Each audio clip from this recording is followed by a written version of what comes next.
My birth is my fatal accident. मेरा जन्म एक भयंकर हादसा था। सुसाइड नोट पर यह आखिरी शब्द रोहित चक्रवर्ती वेमुला के थे। आज से ठीक 10 साल पहले उस दलित छात्र ने खुद को फांसी लगाकर इस दुनिया से विदा कर दिया। उस दिन रोहित की जिंदगी तो खत्म हो गई, लेकिन आज तक उसकी कही बात समाज को झकझोरती है। आंध्र प्रदेश के गुंटूर जिले का रहने वाला रोहित वेमुला हैदराबाद सेंट्रल यूनिवर्सिटी में सोशियोलॉजी में पीएचडी कर रहा था।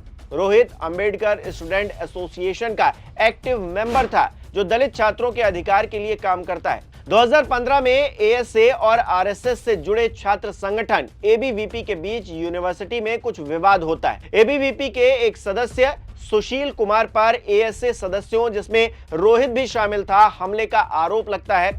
यूनिवर्सिटी प्रशासन जांच के बाद रोहित समेत 5 दलित छात्रों को हॉस्टल से बाहर निकाल देती है।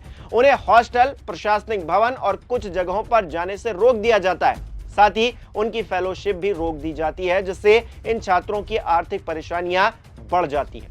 रोहित और उनके साथी इसे लेकर कई महीनों तक विरोध प्रदर्शन करते रहते हैं, लेकिन प्रशासन उनकी मांगे नहीं मानता।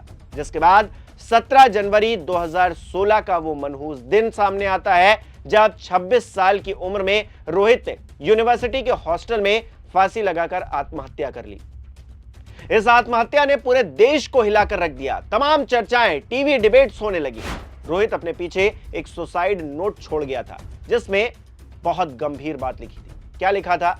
लिखा था, मैं अपनी आत्मा और अपनी देह के बीच की खाई को बढ़ता हुआ महसूस करता हूं। मैं एक दानव बन गया हूं। मैं हमेशा एक लेखक बनना चाहता था, विज्ञान पर लिखने वाला कार्ल सगान की तरह।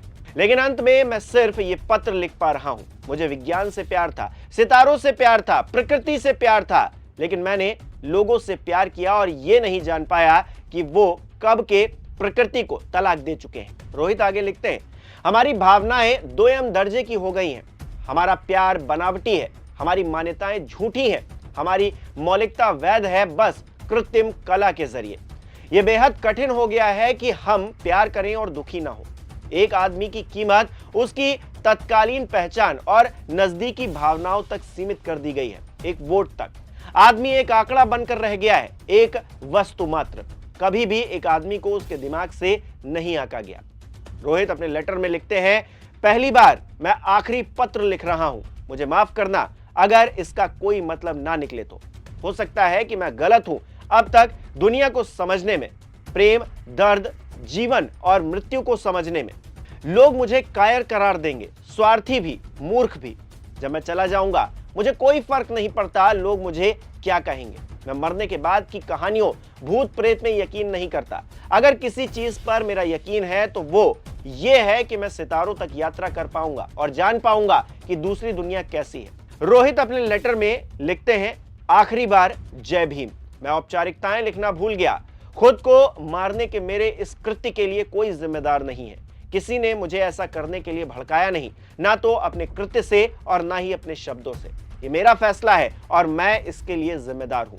मेरे जाने के बाद मेरे दोस्तों और दुश्मनों को परेशान न किया जाए। दोस्तों, कबीरा खड़ा बाजार में, मांगे सबकी खैर, ना काहू से दोस्ती ना काहू से बैर। जाते जाते रोहित कुछ यही कह के गए। रोहित अपनी जिंदगी में बहुत कुछ हासिल करना चाहते थे, लेकिन उसकी इच्छाएं अधूरी रह गई। उसने मौत का फंदा चूमा। क्या जहरीली होती हवा हमें भी अंदर से जहरीला बनाते जा रही है? ये सवाल भी वो पीछे छोड़ गए। रोहित की मां राधिका वेमुला और परिवार ने इसे साजिश बताया, जातिगत उत्पीड़न बताया। वो आज भी रोहित वेमुला एक्ट की मांग करते हैं, जो उच्च शिक्षा में जातिगत भेदभाव रोकने के लिए कानून बनाने की मांग के तहत है। आज इस आत्महत्या कांड को 10 साल पूरे हो गए। कांग्रेस के सबसे बड़े नेता राहुल गांधी लोकसभा में नेता प्रतिपक्ष, वो क्या ट्वीट कर रहे हैं देखिए। राहुल गांधी लिखते हैं, आज रोहित वेमुला को गए 10 साल हो गए, लेकिन रोहित का सवाल आज भी हमारे सीने में धड़क रहा है। क्या इस देश में सपने देखने का हक सबको बराबर है? रोहित पढ़ना चाहता था, लिखना चाहता था, विज्ञान, समाज और इंसानियत को समझकर इस मुल्क को बेहतर बनाना चाहता था, लेकिन इस व्यवस्था को एक दलित का आगे बढ़ना मंजूर नहीं था। संस्थागत जातिवाद, सामाजिक बहिष्कार, रोज रोज की बेइज्जती, औकात दिखाने वाली भाषा और अमानवीय व्यवहार, यही वो जहर था जिसने एक होनहार युवा को उस मुकाम तक धकेल दिया जहां उसकी गरिमा छीन ली गई और उसे अकेला कर दिया गया। और आज दलित युवाओं की हकीकत क्या बदली है? कैंपस में वही तिरस्कार, हॉस्टल में वही अलगाव, क्लास में वही कमतर समझना, फिर वही हिंसा और कभी-कभी वही मौत, क्योंकि जाति आज भी इस देश का सबसे बड़ा एडमिशन फॉर्म है। इसीलिए रोहित वेमुला एक्ट कोई नारा नहीं, एक जरूरत है, ताकि शैक्षणिक संस्थानों में जातिगत भेदभाव अपराध बने, दोषियों पर सख्त कार्रवाई हो और किसी भी छात्र को उसकी जाति के नाम पर तोड़ने, चुप कराने और बाहर करने की छूट खत्म हो। ये लड़ाई सिर्फ संसद की नहीं, ये लड़ाई कैंपस की है, युवाओं की है, हमारी है। दलित युवाओं, आवाज उठाओ, संगठन बनाओ, एक दूसरे के साथ खड़े रहो, मांग करो, रोहित वेमुला एक्ट अभी लागू करो, एंटी डिस्क्रिमिनेशन कानून अभी चाहिए।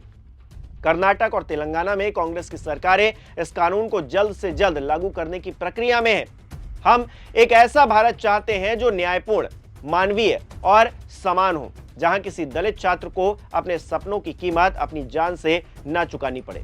रोहित, तुम्हारी लड़ाई हमारी जिम्मेदारी है। हालांकि राहुल गांधी की इन बातों से अलग एक और बड़ी हैरान करने वाली बात यह है कि 2024-25 में तेलंगाना पुलिस ने एक क्लोजर रिपोर्ट दाखिल की थी इस मामले में, जिसमें कहा गया था कि रोहित दलित यानी कि एससी कैटेगरी में नहीं आते थे, बल्कि ओबीसी वडेरा समुदाय से थे। उनकी मां ने कथित तौर पर एससी सर्टिफिकेट फर्जी तौर पर बनवाया था। अब बताइए, उस क्लोजर रिपोर्ट में यह कहा गया दोस्तों कि आत्महत्या व्यक्तिगत मुद्दों, बचपन की तकलीफों और जाति उजागर होने के डर से हुई है, न कि किसी बाहरी दबाव या उकसावे से हुई है। हालांकि परिवार और कई संगठनों ने इस रिपोर्ट को खारिज करते हुए चुनौती देने की बात कही, लेकिन सियासी तौर पर यह मुद्दा आज भी जिंदा है। 10 साल हो गए हैं और 10 सालों से लगातार मांग की जा रही है कि जो दलित छात्र हैं, जो पिछड़े समाज के छात्र हैं, उनका उत्पीड़न बंद हो। जो कॉलेजेस में, कैंपसेस में जिस तरह से उनके साथ व्यवहार किया जाता है कथित तौर पर, वो बंद होना चाहिए। तो ऐसे में आपकी क्या राय है, आपकी क्या सुझाव है, कमेंट बॉक्स में जरूर बताइएगा। इस वीडियो को लाइक करना, शेयर करना मत भूलिएगा। हमारे चैनल को सब्सक्राइब नहीं किया है तो वो भी जरूर कीजिएगा। बहुत बहुत धन्यवाद।